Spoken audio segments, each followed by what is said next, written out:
bien vous parler de quelques romans que j'ai lus en ce début de semaine. Le premier, c'est Je me suis tue de Mathieu Ménégo. Ce roman, il m'a été recommandé par Louise du compte Livresse de lire des livres. Lorsque nous étions allés à Saint-Maur-en-Poche, elle avait vu Mathieu Ménégo, elle ne savait pas qu'il serait là, elle était hyper émue, hyper touchée et elle m'a recommandé ce roman parce que moi je ne connaissais pas du tout l'auteur.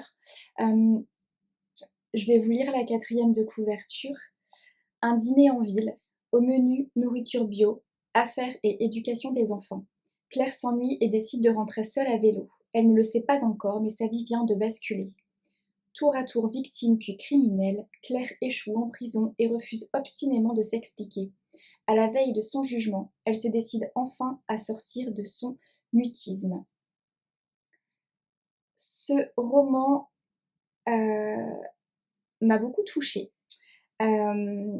C'est assez bouleversant. Alors je l'ai lu d'une traite.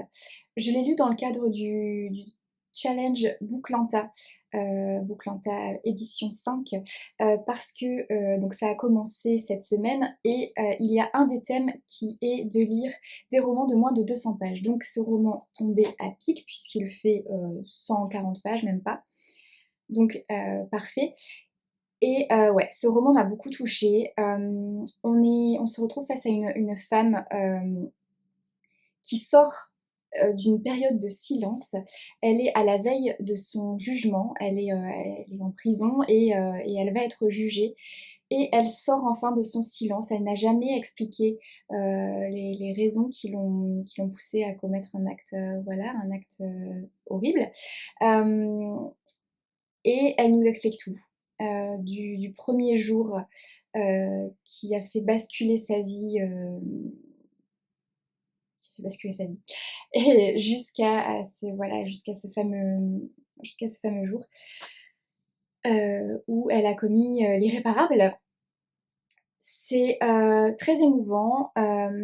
Ça questionne parce que on se dit mais comment est-ce qu'on peut en arriver là, mais en fait si voilà, ça part d'un événement difficile, compté, et puis après ben, sortir de là, c'est compliqué. On est pris dans un espèce d'engrenage, dans un tourbillon dont il est difficile de sortir. Et je me suis tue. C'est un roman très court qui vaut le détour, à mon sens. Voilà. Donc c'était le premier roman lu dans le cadre du challenge Booklanta. Ça fait marquer un point à mon équipe et je suis contente. Le deuxième que j'ai lu, c'est La première gorgée de bière et autres plaisirs minuscules de Philippe Delerme. Ce roman, je l'ai dans ma palle depuis je ne sais pas combien de temps, plusieurs années. Je ne l'avais jamais sorti de là. J'avais ouvert déjà le livre et puis j'avais lu deux trois bricoles comme ça. Mais voilà, je l'ai ressorti, je l'ai lu pareil d'une traite. Ça se lit très vite. C'est un recueil de petits récits d'instants du quotidien, d'instants de vie, de petits moments, de petits plaisirs comme ça de la vie, de tous les jours. Et j'ai trouvé ça hyper bien fait, hyper bien écrit, avec une plume assez détaillée. Voilà, il y a le souci du détail et ça a même des côtés un peu poétiques. J'ai trouvé ça génial et ça m'a renvoyé à certains souvenirs d'enfance aussi. Et j'ai trouvé ça assez sympa de me ramener avec une vague de nostalgie. J'ai particulièrement aimé le petit récit sur l'écossage des petits pois, sur la lecture à la plage aussi. C'est jamais pratique de lire à la plage, je déteste ça parce que on n'est jamais bien. Alors moi je finis par lire assise, mais voilà, c'est pas pratique. Bref, voilà, La première gorgée de bière, un petit roman, un petit recueil de récits, de nouvelles qui se lit hyper rapidement et qui est vraiment bien foutu. Et j'ai lu Devenir une sorcière quand on a zéro matos, zéro crédibilité et zéro expérience. Alors à la base, je le lisais aussi dans le challenge Booklanta, parce que la couverture est orange. Alors je sais pas si ça se voit très bien comme ça avec cette lumière, sauf qu'en fait, ben non, parce que j'étais restée fixée sur livre orange, mais c'est roman orange. Ceci n'est pas du tout un roman puisque c'est plus une sorte de guide pratique. Ceci dit, j'ai beaucoup aimé. J'ai beaucoup aimé, ce petit ouvrage de chez Kiwi. Hem, En gros, c'est un ouvrage qui, te dit déjà que, tu une femme, t'es une sorcière. Voilà. Il y a pas de sorcière, pas sorcière, t'en es une. Juste, tu le sais pas et t'as peut-être des choses à développer pour être une sacrée sorcière. Mais, c'est un ouvrage qui décomplexe, qui déculpabilise. Ça donne des indications sur, pas mal de choses qui concernent la spiritualité et l'ésotérisme. C'est-à-dire qu'on nous parle, lithothérapie, mais alors c'est pas, on va pas en profondeur. C'est des sujets qui sont évoqués. Après, libre à toi, si ça t'intéresse, d'aller fouiller dans d'autres ouvrages. Mais voilà, il y a la lithothérapie qui est évoquée, il y a la numérologie qui est évoquée. J'ai trouvé ça vachement bien fait et ça va, m'intéresser, je pense, de me plonger un peu dans la numérologie. Hem, heu, on nous parle, chaudron, on nous parle baguette, heu on nous parle de beaucoup de choses. Hem, c'est très bien fait. On nous parle chakra, hem, qu'est-ce qu'on nous dit? On nous parle de nature, on nous parle d'intuition, de look aussi. Hem, donc en gros, on nous parle aussi bien, matos, bougies, on nous parle matos et on nous parle, voilà, un peu des idées reçues.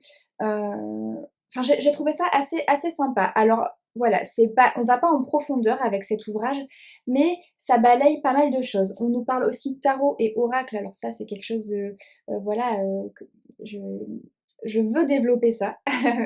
Je vais développer ça. On nous explique la différence entre tarot et oracle aussi.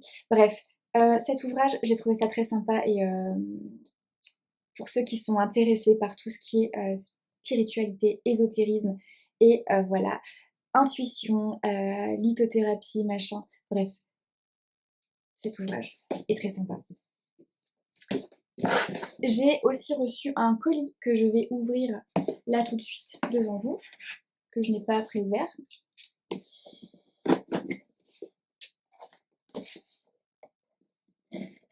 Je ne sais pas ce que c'est.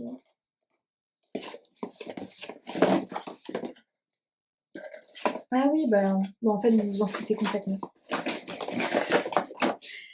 Ne sachant pas ce que je reçois, j'ouvre avec la caméra ouverte, mais des fois, c'est ma Little Box. Je suis abonnée à My Little Box depuis quelques années maintenant. Oh. Je suis et voilà, et j'adore ça. Mais je pense que vous vous en foutez complètement. Je vais peut-être pas vous montrer du coup. Une pierre pour le visage.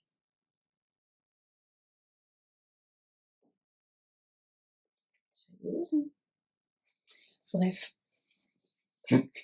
Non, je vais pas filmer ça.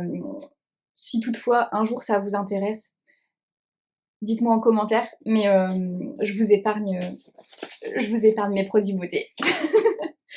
Voilà, sur ce, je vais aller lire un nouvel ouvrage pour le challenge Bouclanta. Je ne sais pas encore lequel. Alors, je me suis fait je vous montre.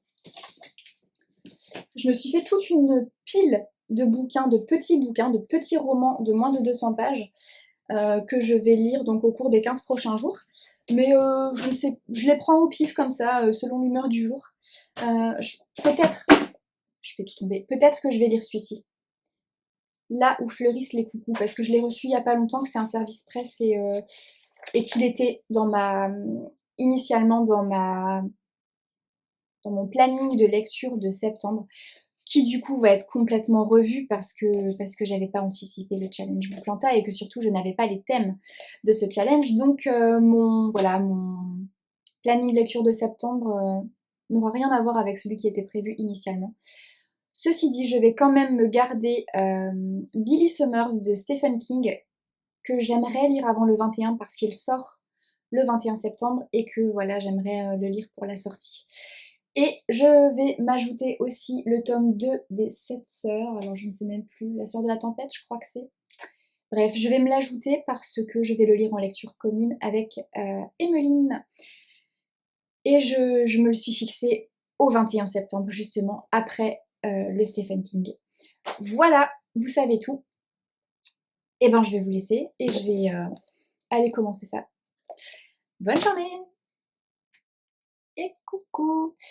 Je ne reviens pas vous parler lecture, mais ouvrir ça. C'est un colis qui nous vient de chez Mapiful. Mapiful, pour ceux qui ne connaissent pas, c'est un site orienté déco mural. Ils proposent plein d'affiches. Alors, ils sont assez connus pour notamment, en tout cas moi c'est pour ça que je les connaissais, des affiches avec des plans de villes, des plans de quartiers, des plans de pays.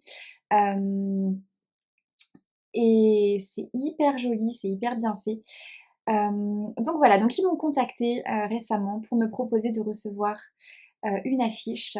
Donc je suis allée sur le site et là, il y a tellement de choix et tout est canon. Donc c'est très dur de savoir quoi choisir. J'ai fortement hésité avec un plan de la France ou de l'Europe, mais non. Finalement, c'est bien emballé, hein, pour pas que ce soit abîmé, c'est dans des petits trucs cartonnés.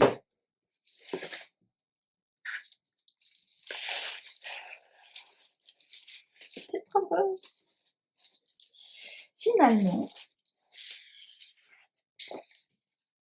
j'ai pris ça. Alors bon, avec la lumière, on ne peut pas forcément voir grand chose. C'est le signe astrologique du Verseau. Je suis Verseau.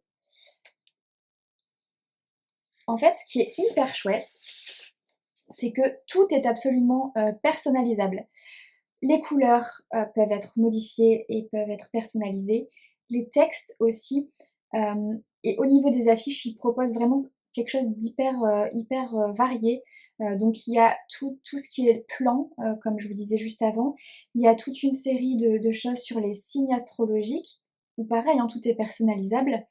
Et ils ont toute une série aussi, c'est hyper joli, de dessins un peu faits genre avec une ligne, vous savez, c'est hyper beau. Alors je suis très très nulle pour vous décrire ça.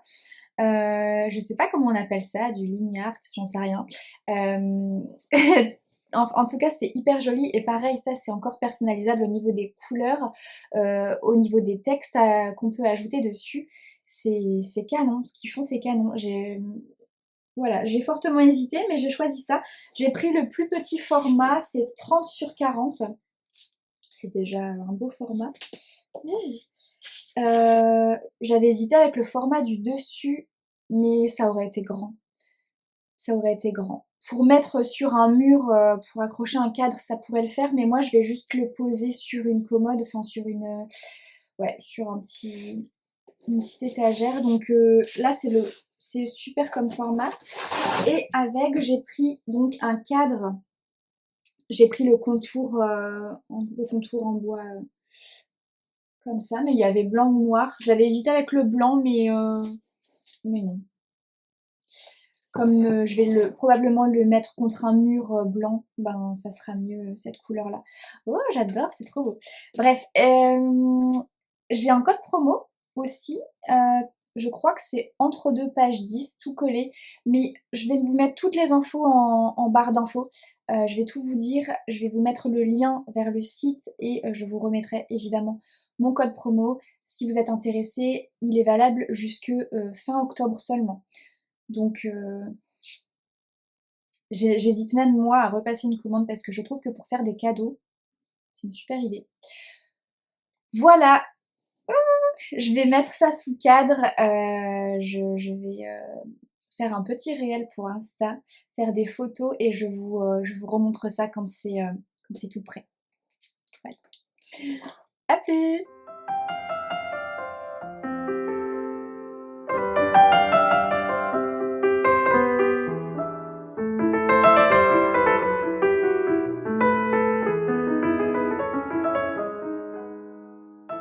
Hello! Je vous retrouve aujourd'hui pour vous présenter les petites choses qui sont arrivées dans ma boîte aux lettres au cours des derniers jours.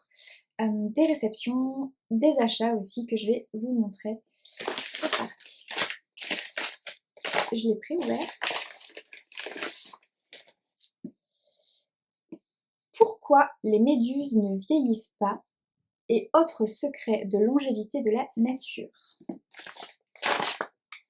Chez Leduc. La nature regorge de super pouvoirs en matière de longévité. Saviez-vous qu'il existe un requin âgé de 390 ans, ce qui le rend plus vieux que les États-Unis? Connaissiez-vous cette espèce de méduse capable, lorsqu'elle est menacée, de rajeunir avant de recommencer à vieillir? Mêlant exploration scientifique et histoire extraordinaire, Niklas Brennborg nous emmène à la découverte de cycles de vie si longs qu'ils semblent dépasser la réalité. D'une expérimentation réussie de modification de l'ADN humain aux cellules millénaires des séquoias, en passant par de prometteuses perspectives face au cancer et à la maladie d'Alzheimer, cet ouvrage nous révèle les fascinants secrets de santé et de longévité de la nature dont nous pouvons tous nous inspirer. Top! J'aime beaucoup l'idée de cet ouvrage et ça va être sympa pour ma culture G. J'approuve. Le premier. Ensuite, le deuxième.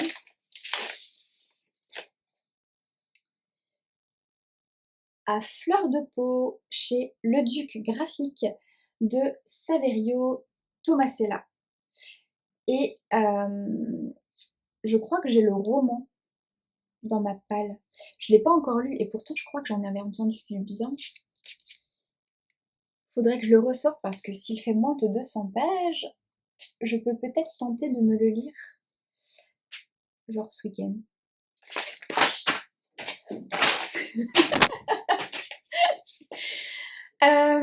Du coup, c'est un roman graphique. Alors, la quatrième de couverture nous dit Flora a tout pour être heureuse. Une famille aimante, drôle et brillante, des amis sincères, un jardin qu'elle aime. Pourtant, elle a l'impression que son extrême sensibilité perturbe sa confiance et la pousse parfois à se replier sur elle-même. Elle se sent différente des autres. C'est alors qu'elle rencontre Marc, professeur de yoga et de méditation, qui l'aide à transcender son ultra-sensibilité. Flora apprend alors à la vivre comme une force pour s'épanouir. Trop chouette. C'est vrai qu'il me faisait bien envie déjà le roman. Et alors, je vous montre un peu ce que ça donne à l'intérieur au niveau des planches graphiques. Bon, je prends au pif, hein, donc trop chouette. Ça va être lu rapidement.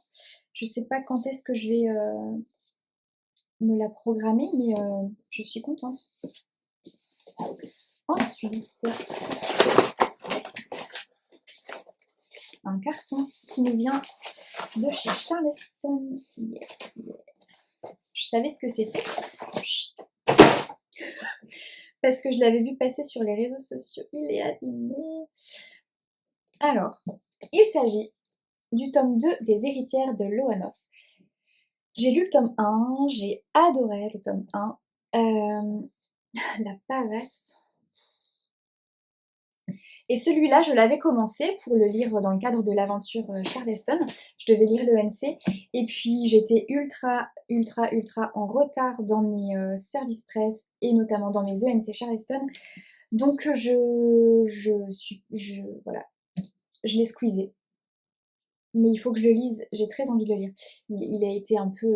je suis chochotte, hein, mais ça se voit même pas, je suis sur la caméra. Je suis tatillon avec mes bouquins, j'en prends soin, j'aime bien qu'ils soient en bon état. Bref, c'est 3 fois rien, mais voilà. Ensuite, c'est des achats. Alors, j'ai acheté La mécanique du cœur de Mathias Malzieu. On m'en a parlé assez récemment, lors de ma virée en Suisse et la façon dont on m'en a parlé était très jolie et ça m'a donné très, très, très envie de le découvrir et je n'avais pas envie d'attendre plus longtemps. C'est un roman qui fait moins de 200 pages et donc il est parfait pour être inclus dans mon challenge, Booklanta là pour ces 15 jours, parce que la thématique des romans de moins de 200 pages, est parfaite.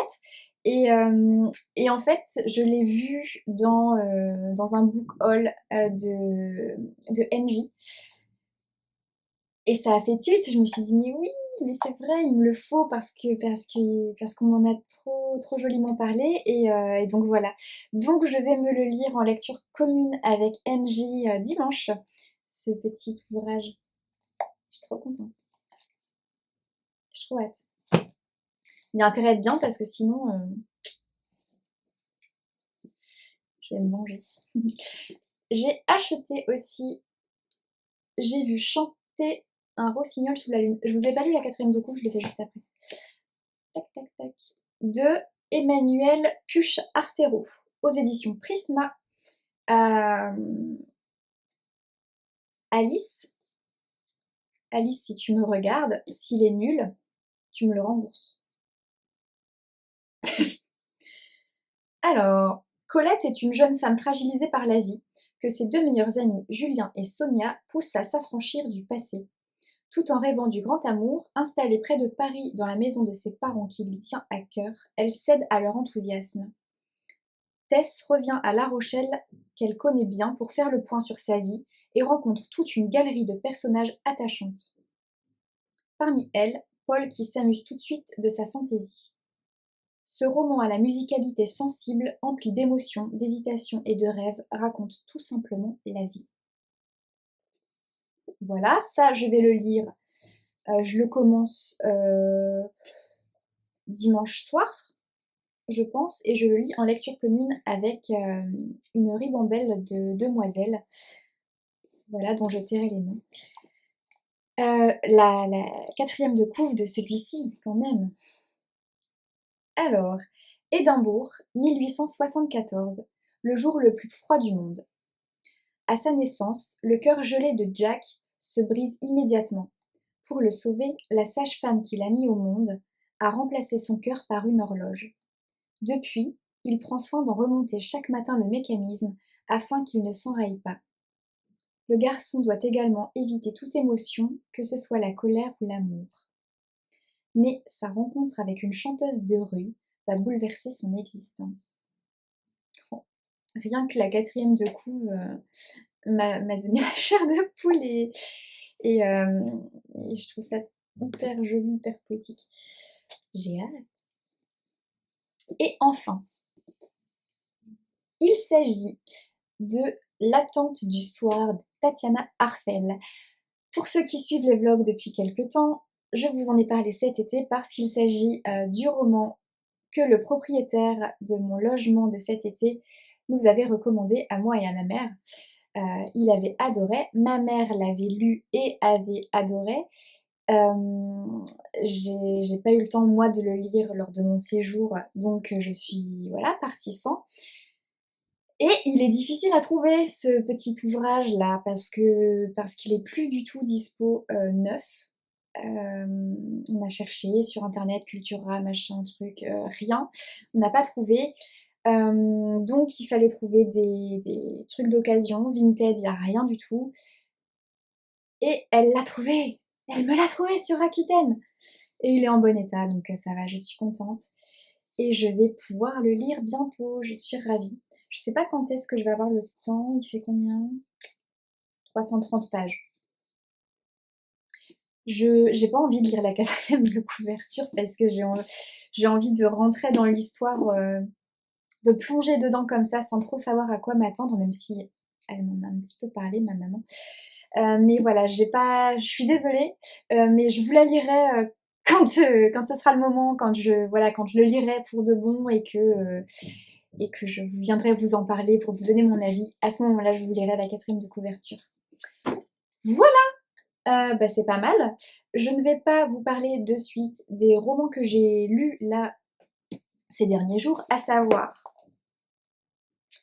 Là où fleurissent les coucous de Léane Julia aux éditions Kiwi et de En attendant Beaujangle de Olivier Bourdeau. Celui-là, je l'avais lu il y a longtemps, je l'ai relu pour le challenge Bouclanta parce que c'est un petit roman qui fait moins de 200 pages, qui rentre donc parfaitement dans cette thématique. Euh, je l'avais lu il y a longtemps, j'avais un avis assez mitigé.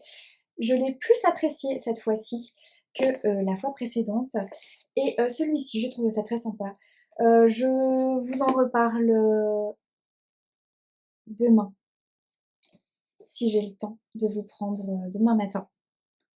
J'espère avoir le temps. Je vous en reparlerai demain. Et puis voilà. Et puis là, je vais aller me lire un autre bouquin. Alors, je réfléchis. Lequel? Lequel? J'ai toujours ma petite pile là. Tout. J'ai bien envie. Ouais, je vais lire celui-là. Je vais lire Amanda Stairs, Rompre le charme. Je l'ai dans ma palle depuis perpète. Je ne l'ai pas encore lu et il est court. C'est écrit bien aéré, bien gros et il fait 140 pages. Donc voilà, je vais me lire ça. Ça va être ma lecture du soir. Et pour la suite, on verra. Je pense que demain, je me fais Le Petit Prince. Enfin, je me fais Le Petit Prince. Je lis Le Petit Prince. Je l'ai lu il y a très longtemps. Et j'ai récemment acheté celui avec les aquarelles de l'auteur. Oh, je vais prendre tellement de plaisir à le relire. Trop bien. Voilà, je me fais des kiffs toute seule. Tout va bien. Voilà, donc ce soir Amanda Stairs, demain Le Petit Prince, dimanche La Mécanique du cœur, et puis après j'enchaîne avec la lecture commune du Rossignol. Et la semaine prochaine, après avoir lu Le Rossignol, je vais lire quelque chose qui n'a rien à voir et qui ne rentrera pas du tout dans le challenge Bouclanta parce qu'il ne fait pas partie des thématiques de la semaine, mais je vais lire le prochain roman, enfin le nouveau roman de Stephen King, celui qui sort fin septembre, qui s'appelle Billy Summers. Voilà, je voulais le lire avant sa sortie, donc ça va être ma lecture de la semaine prochaine avec cette lecture commune-là. Celui-là, il peut se lire assez rapidement, 280 pages, et puis ouais, on va voir. Je ne sais pas, l'avenir nous le dira. Voilà, à très vite. Bonne journée. Et coucou. Je devais revenir ce matin pour vous parler notamment de ces deux ouvrages-là que j'ai lus cette semaine dans le cadre du challenge Bouclanta. Je voulais en profiter pour vous parler aussi du roman que j'ai lu hier, un roman d'Amanda Stairs qui est toujours sur ma table de chevet actuellement. Malheureusement, je n'ai pas du tout eu le temps. J'ai eu plusieurs imprévus ce matin qui m'ont demandé du temps. Ça a été la course, donc je n'ai pas pu venir vous en reparler et je m'en excuse. Ça sera donc le programme du prochain vlog. Je commencerai par ça. Voilà, je suis désolée. J'espère tout de même que ce vlog-ci vous aura contenté. Je vais le clôturer là maintenant parce que il faut que j'ai le temps de le monter, de le mettre en ligne avant de filer au travail. Donc le vlog prochain, je commence par ça. Et puis je vous parlerai de ces deux-là que je vais probablement emmener là avec moi au travail. Parce que le week-end, bon, c'est assez aléatoire, mais on va dire que de manière générale, les patients préfèrent dormir, être tranquille dans leur chambre plutôt que d'être avec nous et de faire des activités ou ce genre de choses. Bref. Donc si j'ai du temps à tuer, je me plongerai là-dedans. Ils sont tout petits, donc ça va aller vite. Et sinon, ce sera pour le soir en rentrant du travail. Ça sera très bien aussi. Voilà, toujours est-il que ça, c'est le programme donc du prochain vlog. Je commencerai par vous parler de toutes ces lectures dont j'ai pas du tout eu le temps de vous parler là. Et puis voilà. Sur ce, je vous souhaite une très, très belle journée, un bon dimanche, une bonne semaine puisque de toute façon nous ne nous retrouverons que la semaine prochaine. Voilà, surtout prenez soin de vous et je vous dis à très vite.